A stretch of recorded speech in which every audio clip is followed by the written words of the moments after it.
Bank of England cuts rates to 4% after a narrow 5-4 vote.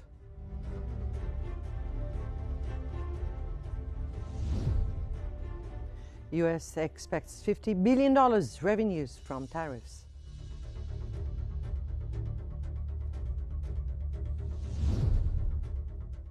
And Brazil requests WTO consultation to challenge US tariffs.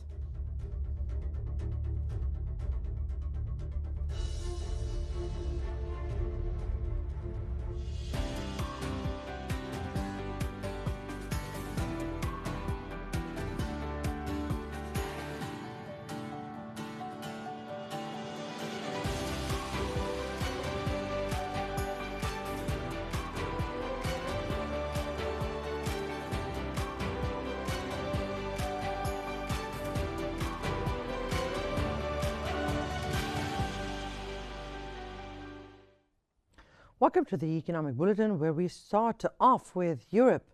The German Federal Statistics Office has reported that industrial output dropped 1.9% month-on-month in June to its lowest level since the pandemic in 2020. The fall extended last year's declines amid weakening foreign demand and increasing competition from China, while exports rose more than expected. Data also showed that industrial output production reached its lowest point since May 2020, when the pandemic triggered a sharp contraction.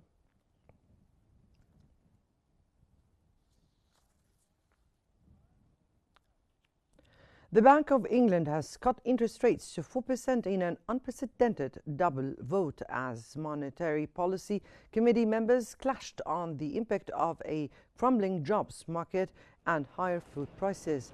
In a narrow 5-4 vote, the bank's Monetary Policy Committee opted for a 25 basis point reduction from 4.25%, citing signs of continued disinflation and subdued economic growth. Despite this, the bank now expects the inflation to peak at 4% in September, an increase from its previous forecast peak of 3.7% in the same month. The committee also reiterated that a gradual and careful approach to easing monetary policy restraint remains appropriate in its view.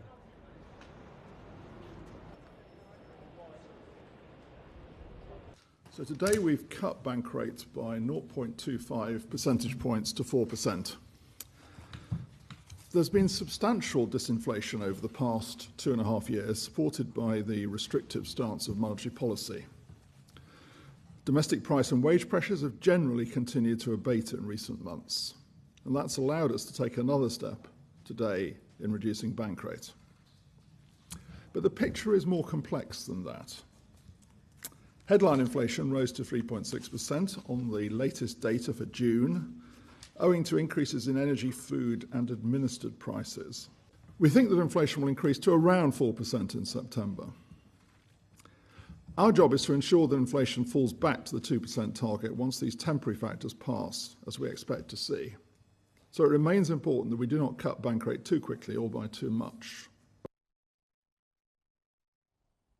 Well, moving on to Asia, and China's General Administration of Customs has reported that total goods imports and exports in yuan dominated terms rose to 25.7 trillion yuan in the first 7 months of 2025, up 3.5% year-on-year.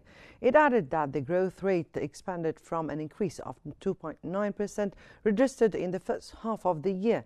Data also showed that in July, total goods imports and exports reached 3.91 trillion yuan, an increase of 6.7% on an annual basis. Among them, exports amounted to 2.31 trillion yuan, growing by 8%, while imports were 1.6 trillion yuan, expanded by 4.8%.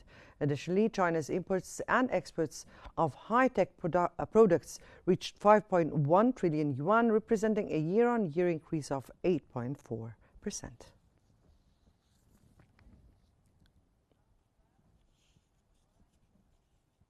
Japan's government has cut its growth forecast for this fiscal year as U.S. tariffs slow capital expenditure and persistent inflation weighs on private consumption, threatening a fragile economic recovery.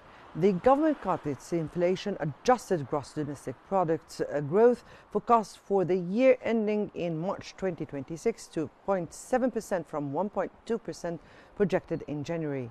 Additionally, the government projected growth to pick up slightly to 0.9% the next fiscal year starting in April. It also maintained its outlook for delivering a primary budget surplus in fiscal 2026, predicting even a larger surplus of 3.6 trillion yuan due to higher tax revenues.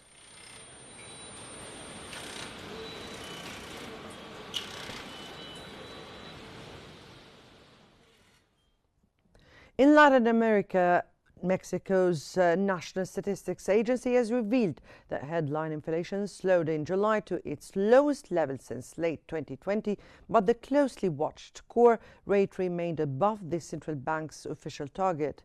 Annual inflation in July hit 3.51%, down from 4.32% a month earlier, marking the lowest reading since December 2020. Core inflation, meanwhile, stood at 4.23%, slightly below June's 4.24% and in line with markets' forecasts. Data also showed that in July alone, consumer prices in Mexico rose 0.27% according to non-seasonally adjusted figures, while the core index rose 0.31% during this month.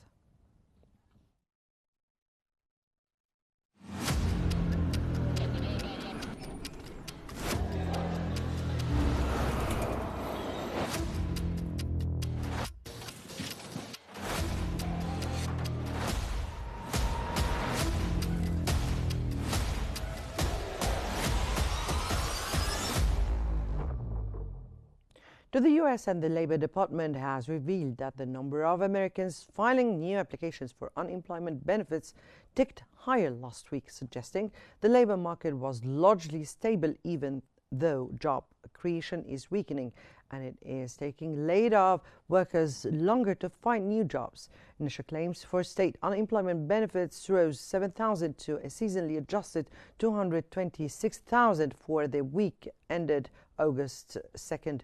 Data also showed that unemployment benefits for a proxy of hiring rose to 1.974 million as employers hesitated to hire during the week of July 26th. The Labor Department also noted that worker productivity rebounded in the second quarter, easing a surge in labor costs at the start of the year.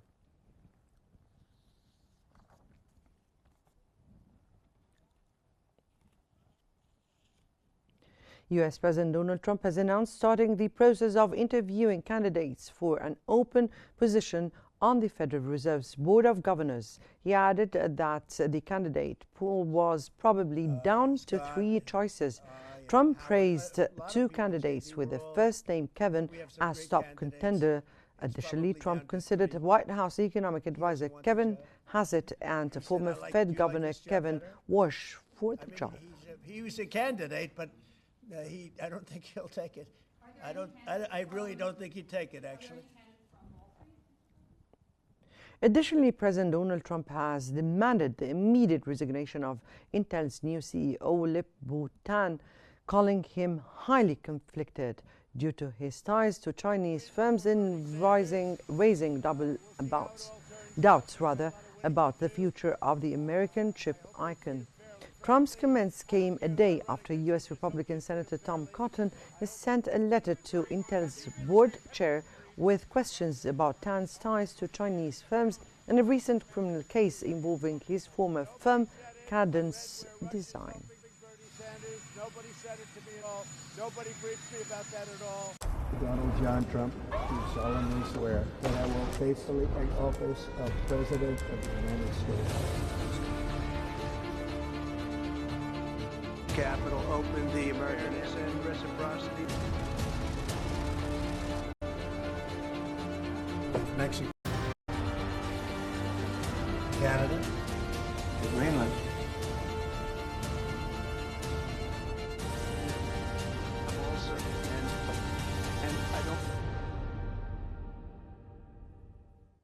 U.S. Commerce Secretary Howard Lutnick has expected that the country is heading towards $50 billion a month in tariff revenues as higher levies on imports from dozens of countries kick in. He stated that additional tariff money would be coming in from semiconductors, pharmaceuticals, and various other sources. Additionally, he noted that a tariff agreement with China could be extended by 90 days depending on decisions of President Trump and the trade team.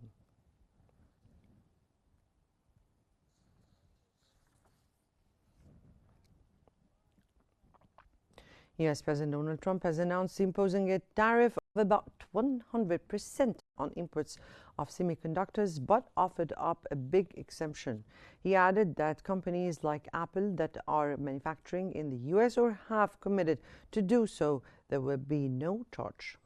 He warned, however, that companies should not try to wrangle out of pledges to build U.S. factories.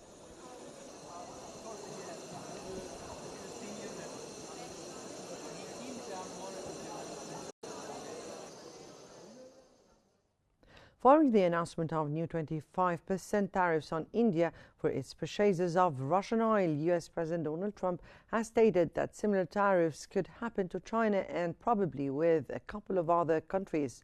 He added that he expects to announce more secondary sanctions to pressure Russia to end its conflict in Ukraine. Why are you singling India out for these additional sanctions? It's only been 8 hours. So let's see what happens over the next. You're going to see a lot more. So this is a taste of You're going to see a lot. India's foreign ministry has called the decision by U.S. President Donald Trump's decision to impose an additional 25% tariff on goods from India extremely unfortunate. In a post on ex-foreign ministry spokesperson Brandahir Josal noted that New Delhi would be taking action to protect its national interests.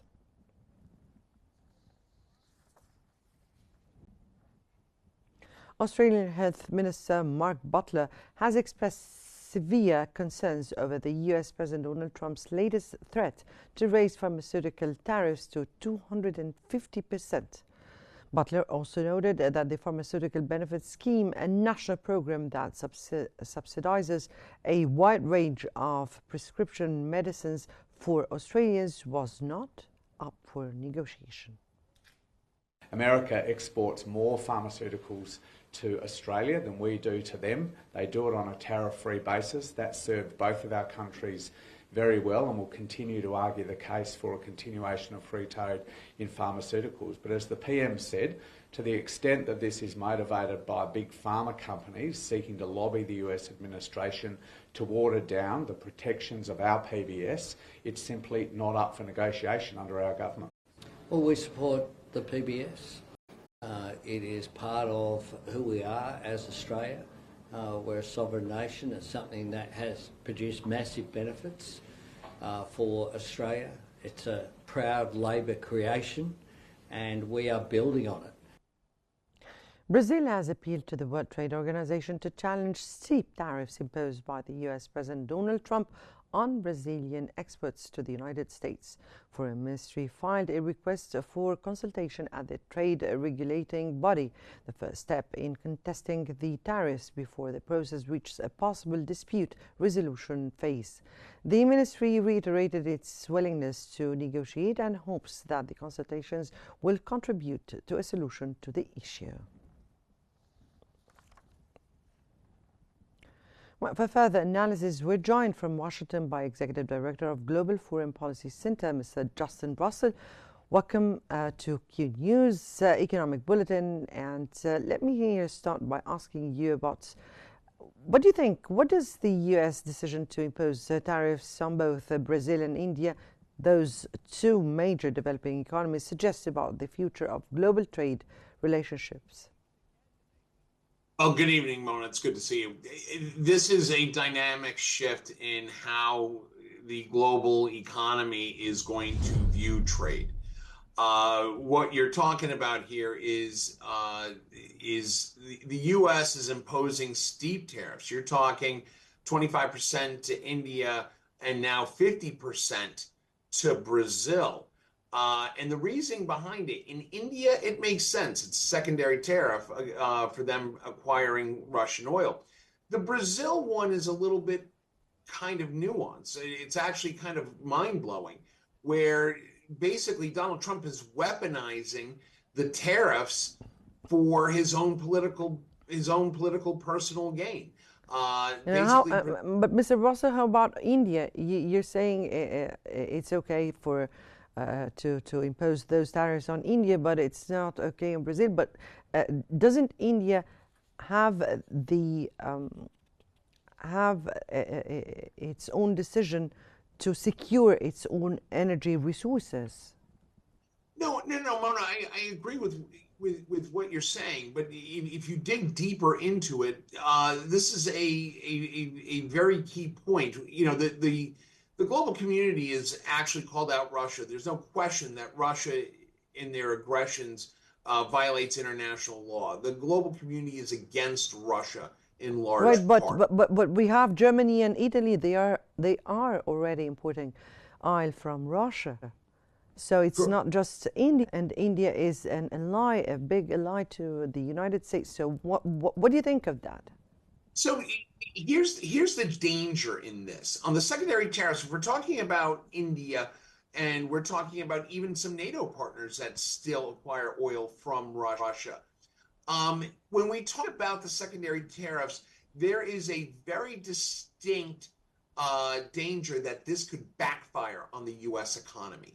If you are expecting that secondary tariffs are going to influence either the Modi administration in Delhi or even Xi Jinping in China to prevent them from buying sanctioned oil from Russia, as you point out, these are internal decisions. They have to make the best economic decisions for their country. That's their job. That could pose a very distinct trade war between two very critical trading partners with the United States. This also is an incentive for India and China to really go all in on the BRICS alliance.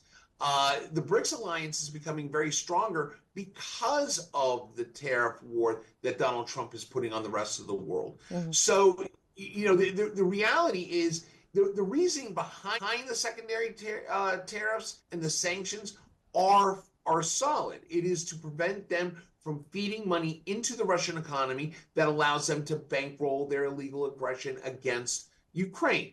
However, when you do it with the I, India, the C, China, in the BRICS alliance, which includes the country being targeted, Russia, what that does is that kind of solidifies that alliance and gives them the ability to go to other trading partners, including key trading partners of ours, like Australia. As you just pointed out, there's an issue there. Canada, yes, Mexico. Indeed. And how about the weakened state of the WTO's dispute settlement system, and what are the broader implications for countries attempting to resolve trade disputes through multilateral institutions? Well, now we're getting into, you know, a largely historical situation where, you know, the WTO, a majority of the countries globally are signatories to the WTO. They understand that the WTO is kind of the, you know, referee in these trade wars and these tariff issues. That being the case, what we have to look at is, you know, Brazil's asked for consultations. Yes. More than likely, President da Silva is going to take this to the DSB, the dispute settlement body, and that is going to probably start a long, drawn-out process. But this is a process that isn't going to resolve, probably won't resolve before Donald Trump leaves office, because it's an antiquated, old system. Do you really think that the WTO? Do you really think that the WTO has the leverage over the U.S. or is being able to act, as you said respectively here, as a referee to some of the questions, big questions, like the tariffs, for an instant? Do you really think the WTO has this ability? Does it have the ability? Of course it does. It's been doing this for decades. Does it have legitimacy with Donald Trump? Probably not. Donald Trump, Donald Trump has basically weaponized tariffs. And if the WTO, if this goes through the dispute settlement body, and more than likely the U.S. is going to file an appeal, that'll go to the appellate body, and the appellate body is basically the Supreme Court of trade globally. This could take a decade to filter out, and by that time, Donald Trump is long gone. Does it have the ability? Yes. Will it get done immediately? No. Is the tariff issue going to be a continued strain in the relationship with our allies here in the hemisphere, like Brazil, Canada, Mexico? Yes. And especially with China and India, this is a very, very risky move by the Trump administration to put this out there. Look, even President Modi in India has said that this has caused a strain between two world leaders that were very close at one time. So, Mr. Rossi, you said here that Trump is using the tariffs as a weapon. Now, let me ask you here, do you believe the U.S. is using tariffs more as a tool of foreign policy and political leverage rather than for purely economic reasons? What do you think? Oh, yeah. Donald Trump is using tariffs, and he's made this clear as part of his America First agenda. He believes that the tariffs are going to force the rest of the world to start buying American products. It's going to start forcing companies that do business in the United States to start manufacturing, building, or giving preferential conditions to trade for American products or their products here in the or that we ship over there. They are trying to use it as a tool for foreign policy, but the backfire largely comes from the fact that the rest of the world understands that the U.S. doesn't have the immediate capabilities or the infrastructure or the workforce to start building stuff, as you pointed out in one of your earlier reports, semiconductors, microchips. We don't have the capabilities to do that. It's going to take years to build a factory.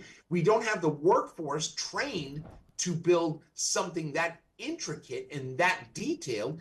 And as a result, the rest of the world has the ability to possibly call Trump and the U.S.'s bluff on this, and that could backfire on the U.S. economy.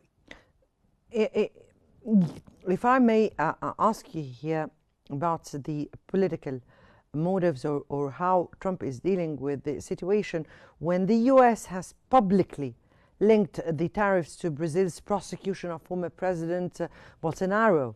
Now, how might this intersection of trade and domestic politics implicate efforts to reach a real resolution here? And how does this reflect on the U.S. image as one or the biggest economy worldwide? Mona, that is the big $10 million question that you just asked, is how does the rest of the world view this? The reality is when you weaponize tariffs for political gain, like we're seeing in Brazil,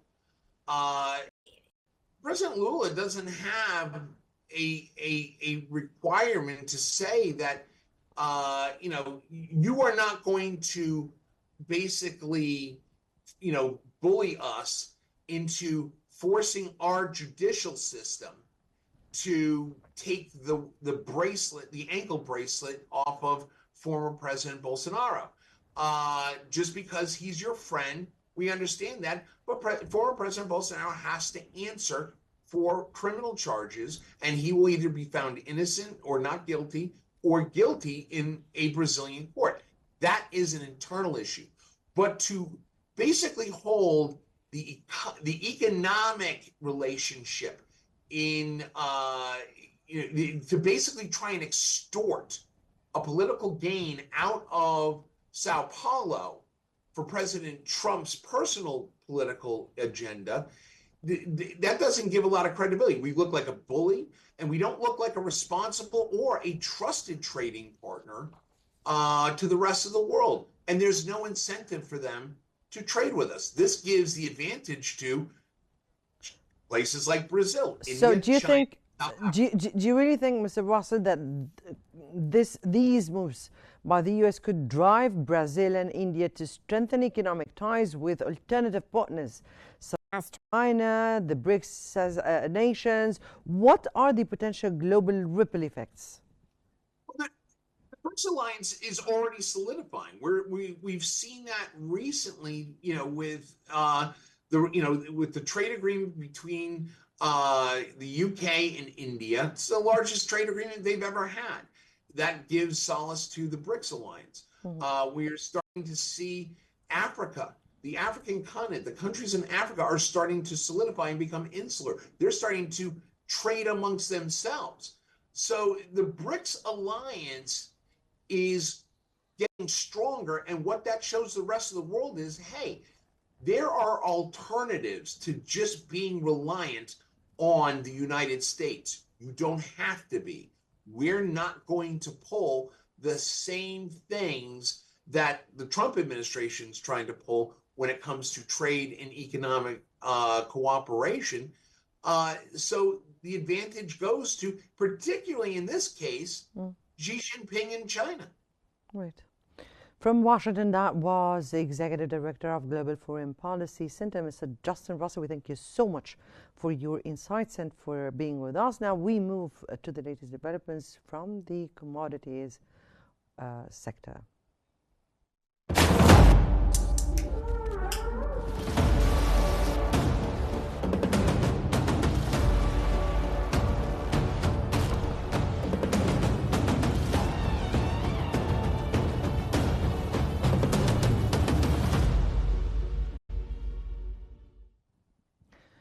Welcome back. And Kuwait's Oil Minister Tariq Al-Rumi has stated that OPEC is closely monitoring global oil supply demand trends and U.S. President Donald Trump's recent remarks on Russian oil.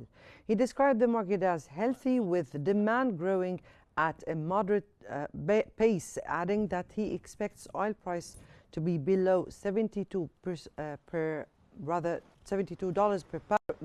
per barrel. Earlier, OPEC and its allies agreed to raise oil production by 47,000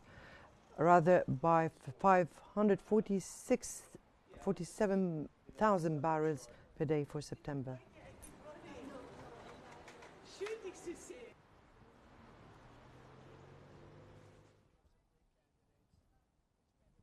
Oil prices steadied on Thursday, paring early gains after the Kremlin announced that Russian President Vladimir Putin would meet U.S. President Donald Trump in the coming days, raising expectations for a diplomatic end to the war in Ukraine.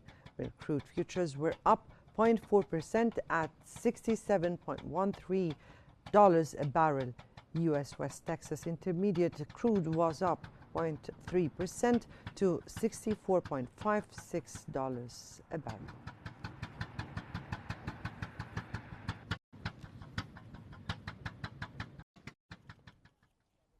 Gold rose to an over 2-week high on Thursday, buoyed by safe haven demand after U.S. President Donald Trump tariffs went into effect and U.S. jobs data added to rate cut expectations. Spot gold gained 0.6% to $3,388.09 per ounce, as after hitting its highest level since July 23rd earlier in the session. U.S. gold futures added nearly 0.7% to $3,455.6.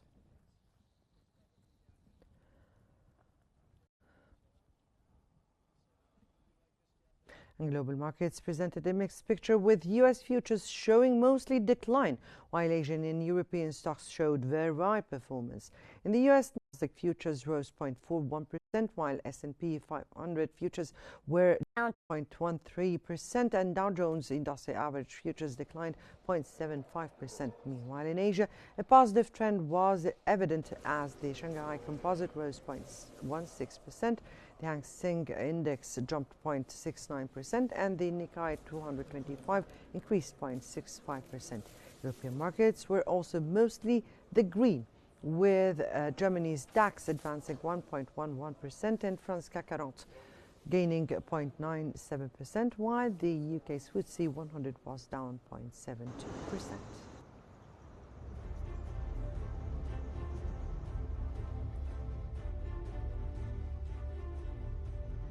That brings us to the end of our news, rather economic bulletin. Here is what we've been covering. Bank of England cut rates to 4% after a narrow 5-4 votes. US expects $50 billion revenues from tariffs.